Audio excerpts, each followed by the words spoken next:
In our last preview is going to be Carl Froch and Andre Ward.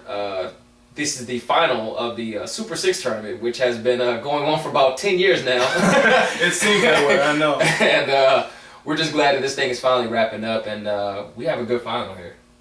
I agree. I have to second Keith's notion that we're finally glad this thing is wrapping up. It's going to open up a lot more avenues now for super middleweights / light heavyweights. Some other fights that we would like to see, and the fighters are going to be wrapped up in fighting themselves anymore. Right. I've been touting Ward's ability since the beginning of this thing. I actually got into an argument with Graham Houston, who's the fight writer. He writes on FightNews.com, and he has his own blog.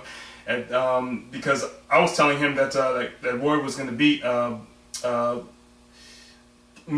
Kessler. And and I thought that Ward should have been the favorite, and he was telling me how that's not how odds work, and that Kessler should be the favorite, even though he also agreed that Ward would win.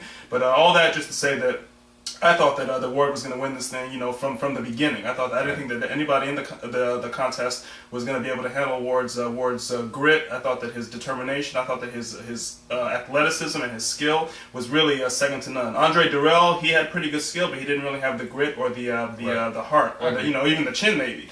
But I thought that Ward was really the full package. He knows how to box, he knows how to bang. He can, he might be a little dirty. I call it gritty. He might be a little dirty. He might use his head a lot more than people like. Maybe his elbows, things like that. But it comes with the territory. And he fights through cuts. He's been challenged by adversity before, and he's had to come through it. So I think that this fight is going to be no different. I think that Froch is a big puncher. He's slick. I like his style a lot because he's not a typical European fighter. He's not the Klitschko type, robotic type fighter who just throws the 1-2s. He's pretty slick. Got his hands down. He comes in with looping punches. He's a big puncher. So I think that he's going to really give Ward a lot. He's going to give Ward all that he can handle. But I think that Ward's going to be too much for him, and I think that Ward beats him on points. I agree. I think that I don't think he's going to win by knockout. But I think that Ward's going to come in and he's going to do him. Like you say, he's a dirty fighter. But I mean, one of the dirtiest fighters in the game is Floyd Mayweather Jr. And everyone looks at the boxing, sometimes quote unquote the running. But it's not. These guys know how to fight. I mean, American fighters, they have a different finesse about them. It doesn't mean that they're soft fighters. That means that they just have a way of getting it done. If it's dirty, it's dirty. But it's only dirty if the ref sees it. And Victor Ortiz. But I tell you, I think that going into this fight, I think that he has a very charismatic feel about him that I really dig. He's not the knock you out kind of puncher. But like you said, the adversity, the Saki Obika fight, I mean, that could have been on WrestleMania. Yeah, exactly. This is a real shoulder-to-shoulder, collar and elbow tie-up kind of fight. And he found a way to put his boxing techniques in there. We know Saki Obika kind of gets in the ring, tries to frustrate you with his unusual tactics. But he's stable-minded, which you have to be in boxing. You have to be able to slow things down. And that's I feel like he was able to kind of just take a picture, take a slower video camera. He's able to just slow things down a little bit. And I think that his ring generalship is really what's going to lead him over Froch.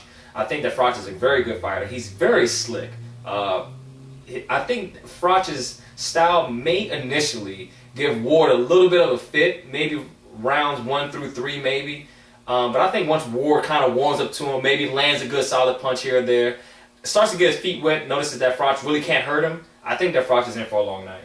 That's my personal opinion. I think that on the scorecards though, I think that Ward wins by 2 rounds maybe.